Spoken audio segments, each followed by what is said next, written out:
Hello friends, welcome back to our channel subscribe for stocks. आज हम बात करेंगे मार्केट के ऊपर।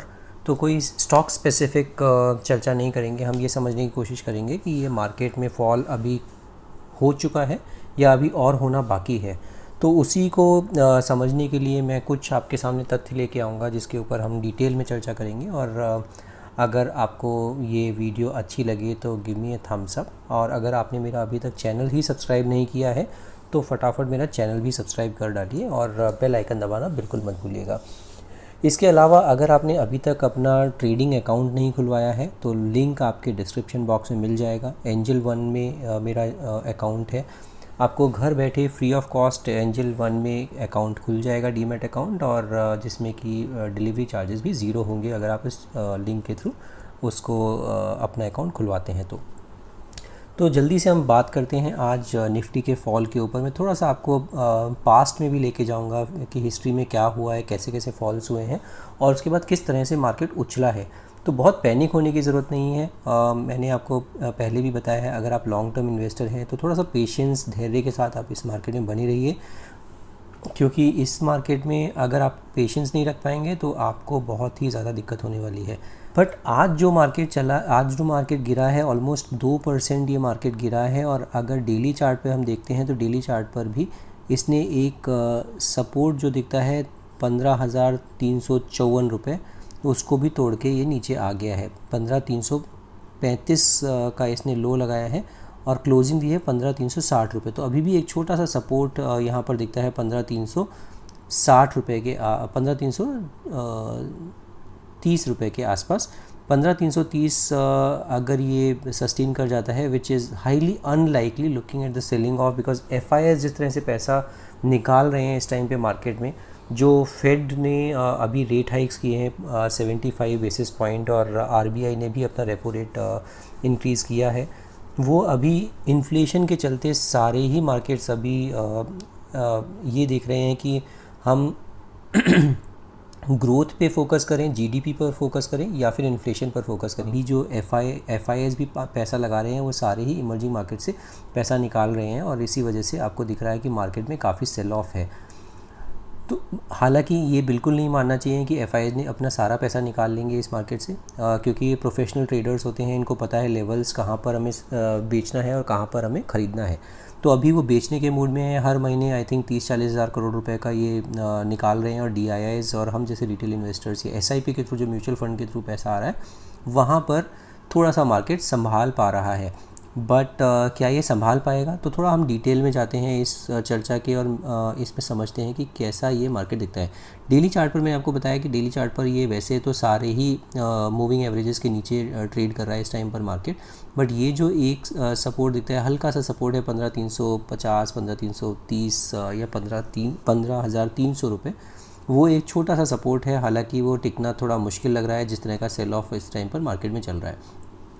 अब मैं आपको वीकली का चार्ट दिखाता हूँ। वीकली के चार्ट में एक इंटरेस्टिंग आपको चीज़ दिखाऊंगा जिसमें कि आपको भी देख के लगेगा कि हाँ, ये काफ़ी कुछ चीज़ें इस तरह से ही चलती हैं। और अगर आप देखेंगे तो मैंने जो ये करेक्शन होता है वो किस तरह का करेक्शन पास्ट में हुआ है और क्या हम उस करेक्शन के एंड में पहुंच चुके हैं कि नहीं, वो हम इस चार्ट से समझेंगे।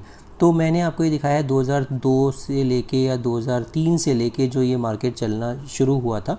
ये 2003 से चलना शुरू हुआ, मार्केट ऊपर गया और ये जो मार्केट पहुंचा वो पहुंचा 6,260 रुपये के आसपास। कहाँ से चलना शुरू हुआ? ये चलना शुरू हुआ ऑलमोस्ट 1021 से लेके, और 2002-03 से चलते चलते ये मार्केट गया 6,000 तक। 6,000 के बाद ये जो नीचे गिरा है, जो कि यहाँ से पीक बनाकर ये जो नीचे गिरा है, वो गिरा है कहाँ तक?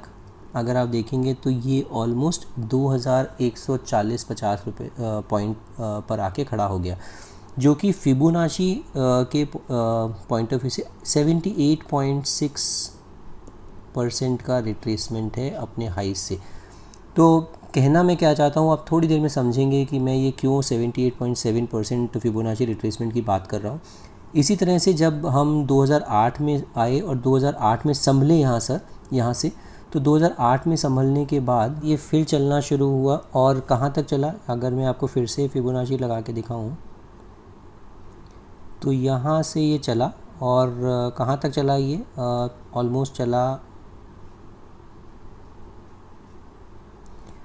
ये चला फिर से 2,252 रुपये से चलना शुरू हुआ और चला कहाँ तक, फिर से 6,284 पॉइंट तक चला, 6,284 तक चला, कहाँ से, 2254 पॉइंट से।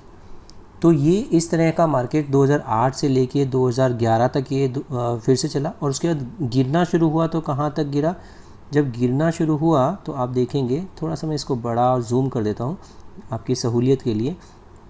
तो इसने सपोर्ट कहाँ पर लिया वो इम्पॉर्टेंट है। सपोर्ट इसने लिया ऑलमोस्ट 4744 पर, जो कि कितना परसेंट रिट्रेसमेंट है, 38.2% रिट्रेसमेंट है। 78.6 पे पहले सपोर्ट लिया था, अभी जब नेक्स्ट टाइम ये गिरा तो इसने लिया 38.2% फिबोनाची रिट्रेसमेंट पर। तो फिबोनाची रिट्रेसमेंट जो है ये बहुत ही सटीक टूल है और इसी वजह से हम इसको यूज़ करते हैं कि इसमें रिट्रेसमेंट कहाँ तक हो रहा है, कहाँ तक ये गिर सकता है और कहाँ पर इसको आप लेने के बारे में किसी भी स्टॉक में भी लगा सकते हैं, किसी भी इंडेक्स में लगा सकते हैं।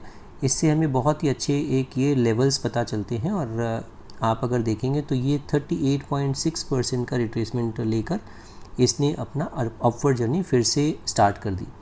अब हम अगर देखते हैं यहाँ पर इसने गिरा और गिरने के बाद ये फिर से जो next leg of upward momentum दिखाया इसने, वो दिखाना शुरू किया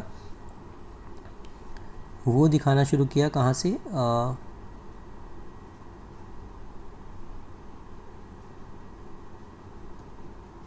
वो दिखाना शुरू किया ऑलमोस्ट, आपको दिखाता हूँ मैं यहाँ से।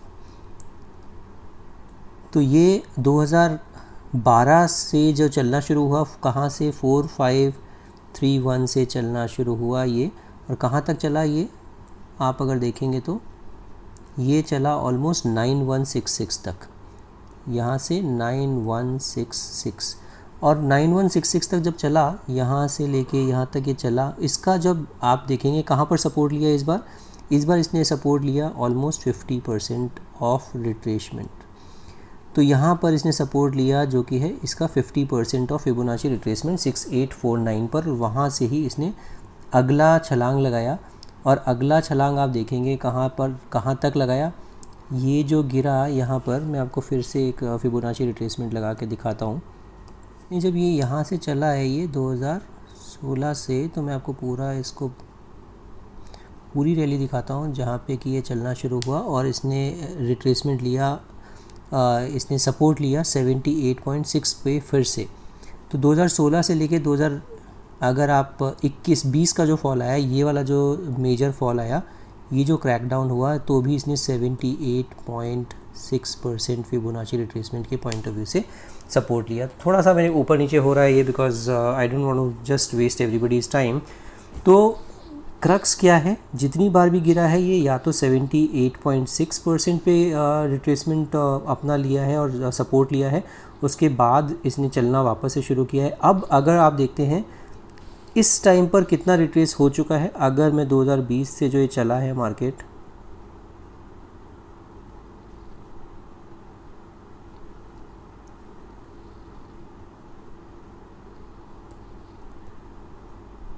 तो ये जो मार्केट चला है ऑलमोस्ट 7511 से लेके और चलते चलते अभी 18,465 रुपये तक चला है ये मार्केट। और अभी जो है ये चल रहा है, इसने अभी 23.6% का ही रिट्रेसमेंट दिखाया है। तो कहना ये मैं चाहता हूँ कि अभी भी इसमें डाउनवर्ड मोमेंटम आ सकता है।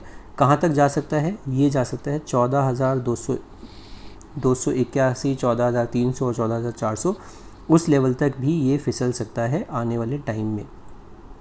तो अगर आपके पास कुछ पोजीशंस प्रॉफिट में है और आपने अभी तक प्रॉफिट बुक नहीं किया है, कभी भी उछाल आए और अगर उछाल में आपको एग्ज़िट की पोजीशन मिले, तो आप उस प्रॉफिट को ज़रूर अपना थोड़ा सा लेके घर जाइए एंड थोड़ा सा कैश पर बैठिए। और अगर आपको अपॉर्चुनिटी मिलती है 14,400 से लेके 14,400 के बीच में, तो आप उस अपॉर्चुनिटी को, अगर आपके पास कैश होगा तभी आप उसको भुना सकते हैं। अगर आपके पास सरप्लस फंड रहता है तो आप डेफिनेटली उस सरप्लस फंड को अभी वेट कीजिए, थोड़ा सा फॉल का वेट और करना चाहिए आपको, बिकॉज़ अभी आने वाले टाइम में थमता दिख नहीं रहा है। और आपको मैंने जितने भी पास्ट ट्रेंड्स दिखाए हैं उसमें भी आपको बहुत क्लियरली एविडेंट है कि ये 38.2% तो मिनिमम गया ही गया है हर बार।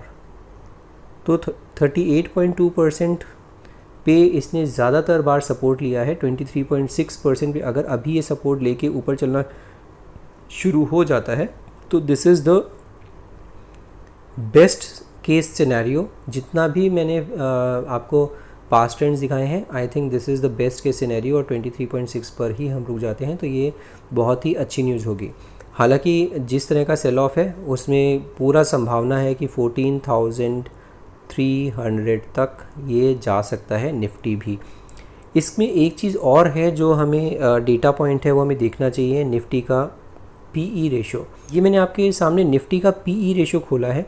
अगर आप देखेंगे तो पीई रेशो अभी जो चल रहा है 19.1 चल रहा है, तो अभी ये ऑलमोस्ट अपने सपोर्ट के आसपास आ चुका है। 2020 में जब ये गिरा था तो 7,610 निफ्टी था और 17.15 जो है उसका प्राइस अर्निंग रेशो था।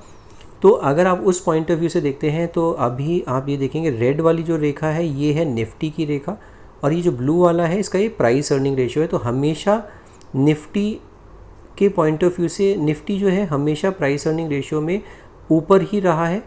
कभी भी आप देखेंगे तो ये ब्लू वाला चार्ट निफ्टी कोई नीचे नहीं आया है। हालांकि अगर आप देखते हैं तो बहुत ही शार्पली ये नीचे आया है इसका प्राइस अर्निंग रेशियो। तो अभी मुझे लगता है 18 के आसपास इसका बहुत अच्छा सपोर्ट है, 17.5 18 के आसपास ये अच्छा सपोर्ट है। यहाँ पर ये बिल्कुल ओवरसोल्ड टेरिटरी में पहुँच चुका है आपका प्राइस अर्निंग रेशियो भी। तो थोड़ा सस्ता हो गया है, पहले बहुत ही ज़्यादा महंगा था, आप बोल सकते हैं फ्रॉथ था काफ़ी। अभी तो ये काफ़ी ज़्यादा सस्ता हो गया है। आपने देखा होगा कि 42 का प्राइस अर्निंग मल्टीपल्स भी मिल रहे थे इसको, जबकि ये बिल्कुल पीक चल रहा था 18,419 के आसपास। बट जितना मार्केट में गिरावट आया उससे ज़्यादा इसके प्राइस अर्निंग मल्टीपल में गिरावट आई है और बहुत ही तेज़ी से ये गिरा है। तो सपोर्ट एक मिल सकता है, वो भी एक पॉसिबिलिटी है, एंड इसको आप बिल्कुल भूल नहीं सकते कि इसका प्राइस अर्निंग के पॉइंट ऑफ व्यू से ही आपको लगता है मार्केट सस्ता है या महंगा है। और जितने भी फंडामेंटल एनालिस्ट होते हैं वो ये सब चीज़ें ज़रूर देखते हैं कि प्राइस अर्निंग मल्टीपल्स क्या चल रहे हैं अभी किसी भी मार्केट के, किसी भी स्टॉक के। तो आप पेशेंटली इसमें बने रहिए, और मेरा सिर्फ इतना ही आपसे गुजारिश है कि इसमें अगर आपको अच्छे स्टॉक में ही पैसा लगाना है। कल मैंने आपको 4 स्टॉक्स बताए थे, उसमें अगर आप देखेंगे तो Naukri.com का स्टॉक बिल्कुल गिरा नहीं, बहुत अच्छा रेजिलेंस दिखाया है उसने। उसके अलावा जितने भी स्टॉक्स थे उसमें थोड़ा बहुत फॉल आया है, बट अभी बहुत अच्छे लेवल्स पर आ गए हैं कुछ स्टॉक्स। तो आप बिल्कुल मेरी उस वीडियो को रेफ़र कर सकते हैं। फंडामेंटली स्ट्रॉन्ग स्टॉक्स को आप एक्यूमुलेट कर सकते हैं, और इस तरह के मार्केट में अगर आपने पैसा लगाया तो बिलीव यू मी 1 साल 1.5 साल के बाद आपको लगेगा कि ये अपॉर्चुनिटी आपसे मिस हो गई है। तो आज के लिए सिर्फ इतना ही, इसी नोट पर मैं आपको छोड़े जाऊंगा जहां पर कि आप अपने इस बारे में सोच सकते हैं। अगर आप लॉन्ग टर्म इन्वेस्टर हैं, this is the best time to invest. SIP की तरह इसमें पैसा डालिए। Every month, every week you can put some money. अगर आपको 1 लाख रुपए लगाना है तो आप उसको 4 भागों में बांटकर हर हफ्ता 25-25 हज़ार रुपये उन स्टॉक्स में, फंडामेंटली स्ट्रॉन्ग जो ब्लू चिप स्टॉक्स हैं उनमें पैसा लगाइए, बिकॉज़ वो भी काफ़ी गिर गए हैं टॉप से। इसी के साथ आज की वीडियो मैं यहीं पर ख़त्म करता हूँ। अगर आपको वीडियोस मेरी पसंद आ रही हैं, कंटेंट मेरा पसंद आ रहा है, तो मेरा चैनल ज़रूर सब्सक्राइब कीजिए और बेल आइकन दबाना बिल्कुल मत भूलिएगा। Thank you so much for watching this video. Will see you in the next video.